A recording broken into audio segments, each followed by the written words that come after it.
The last episode ended as we were headed for the border between Botswana and Zimbabwe. In this episode, we cross the border, tour the falls, and share with you the geologic process that formed Victoria Falls. When we wake, hear the birds and see the sun. Side by side our fears are done. Oh, the good times just begun.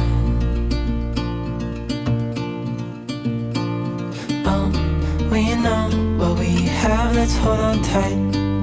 Found what we're looking for in life. Call us crazy, but things are finally right. With you and I, the future is bright.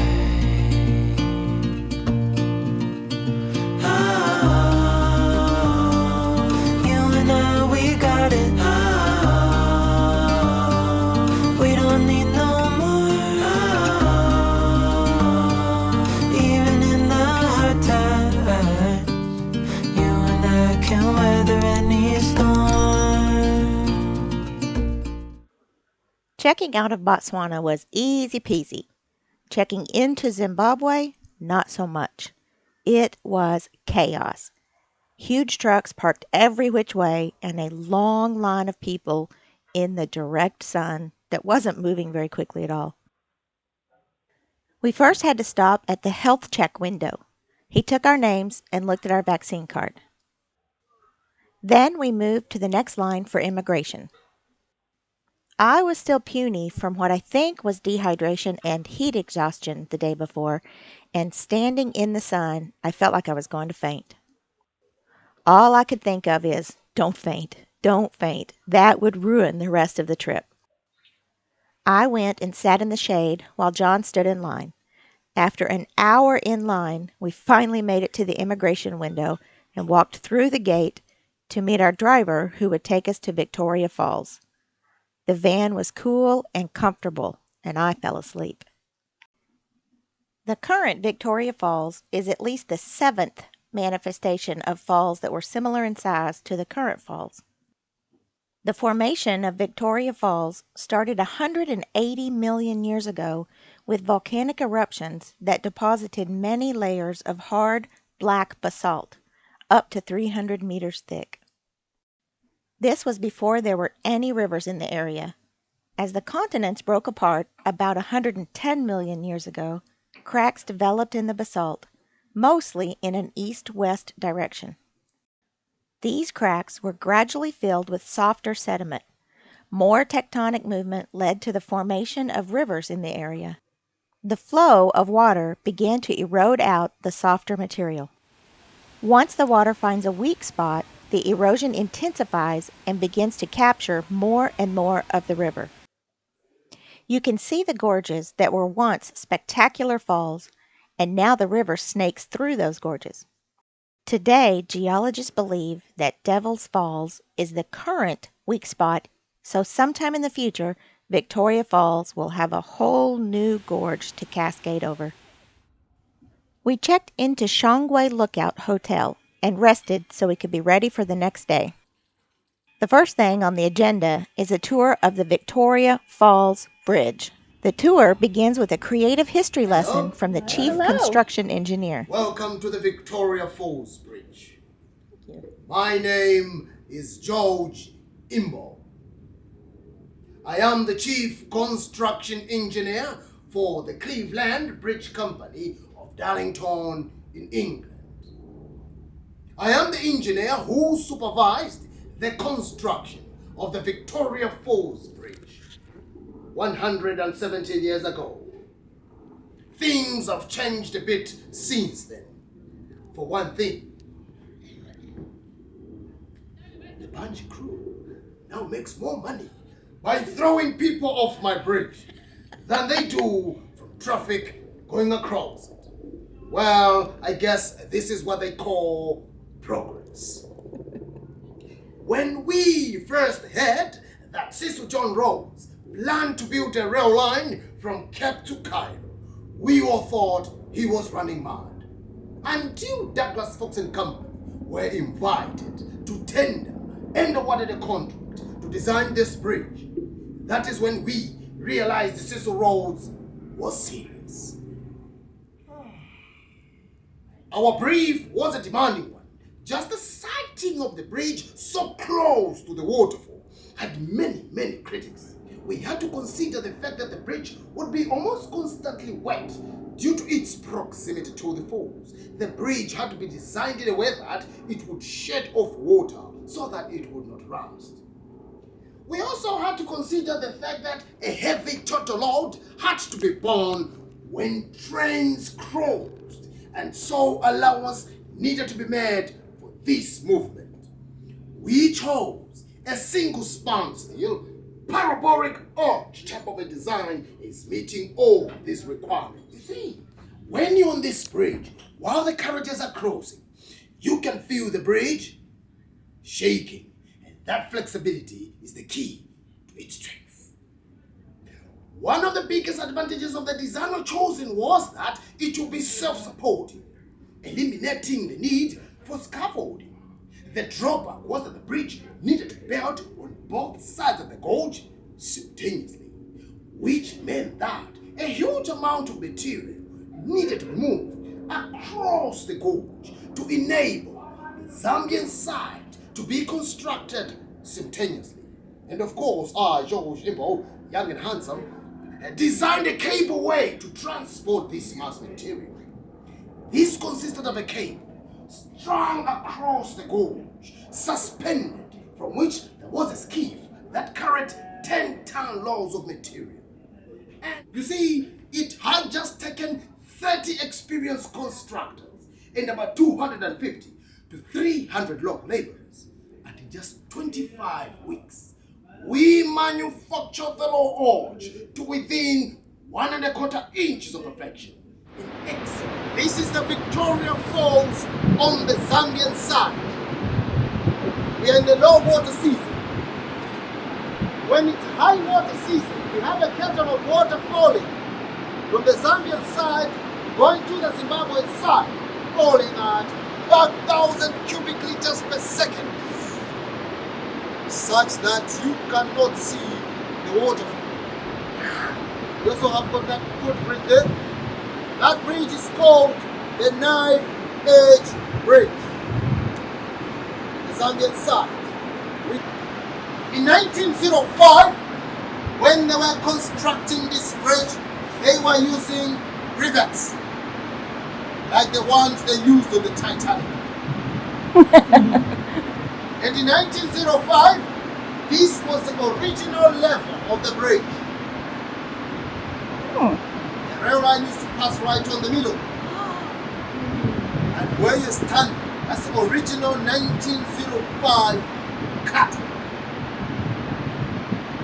Now, 25 years later, which was 1930, they raised the bridge to 1.37 meters high and 4 meters wide on both sides, in order to put a pedestrian walk, the road and the rail line back right on the middle. 1905, rivets. 1930, bolts and nuts. This bridge, at first it was constructed in England, on the ground. Built it. They dismantled it. Loaded every piece on the ship. They numbered these numbers. Now, by the time the bridge was in England, here in Africa, they had already started constructing the foundation. And by then, Cecil Rhodes had insisted that this bridge should be constructed here. He wanted people, when they are on the train, they'll be able to feel the spray and to see the Victoria Falls. This bridge, where it is now, it is 6 meters below the falls.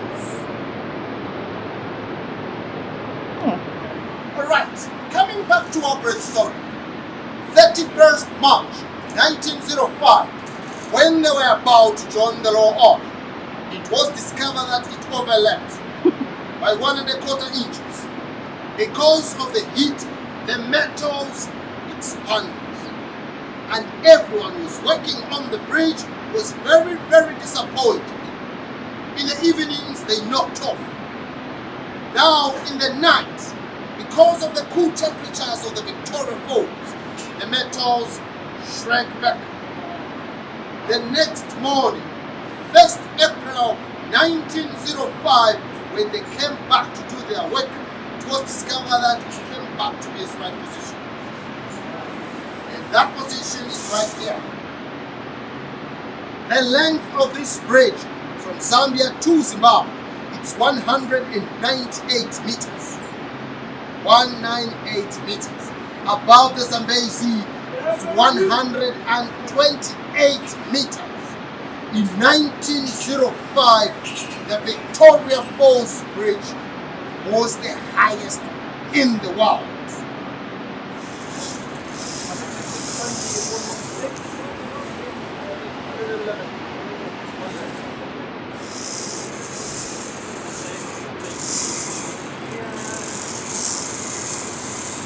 Well, there's the center, huh? The original wells. That's historic points. Wow.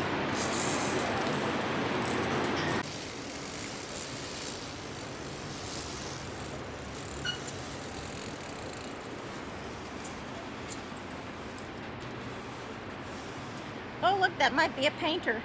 Oh, I'm not looking.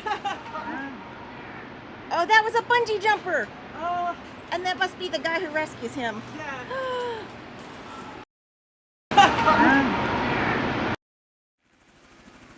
Later that day, I took a helicopter ride over the falls. A 12 to 13 minute ride is $175 US, but it was well worth it.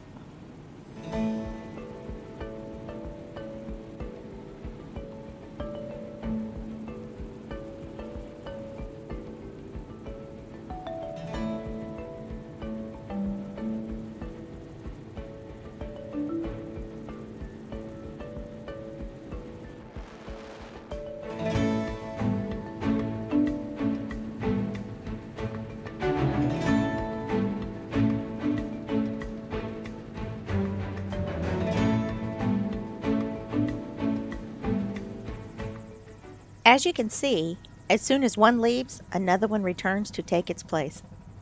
I think it's really great to be able to get to see the falls from this vantage point. But the negative side is you hear helicopters buzzing in the air all day long. Victoria Falls is located in two countries, Zimbabwe and Zambia.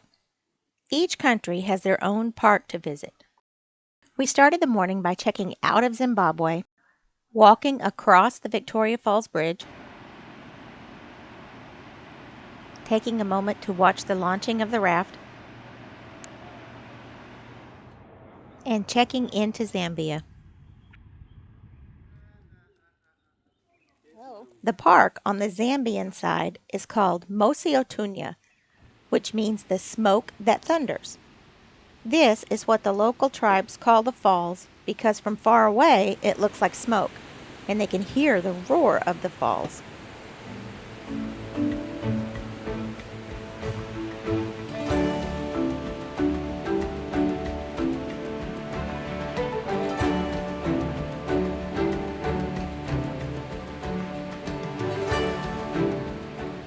This is the knife edge bridge that you saw from the bridge tour.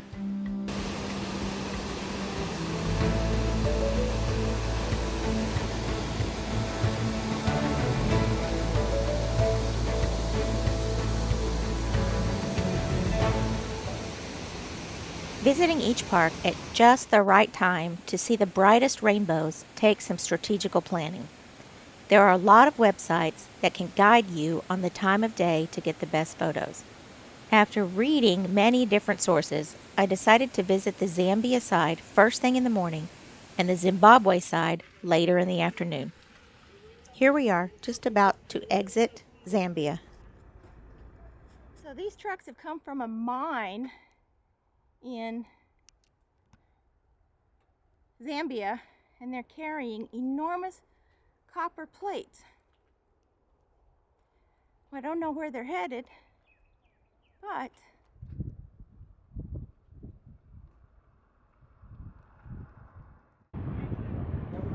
And now it's time to check back into Zimbabwe. The Zimbabwe side of the park is much larger than the Zambian side. This is the Devil's Cataract I was telling you about. It is located on the most western side of the Falls Gorge.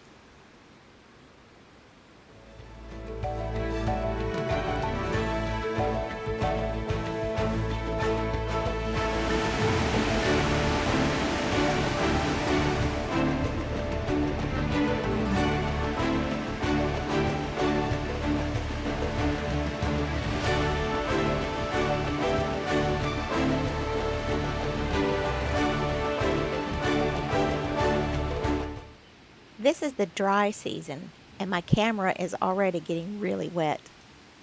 I can't imagine it during the wet season.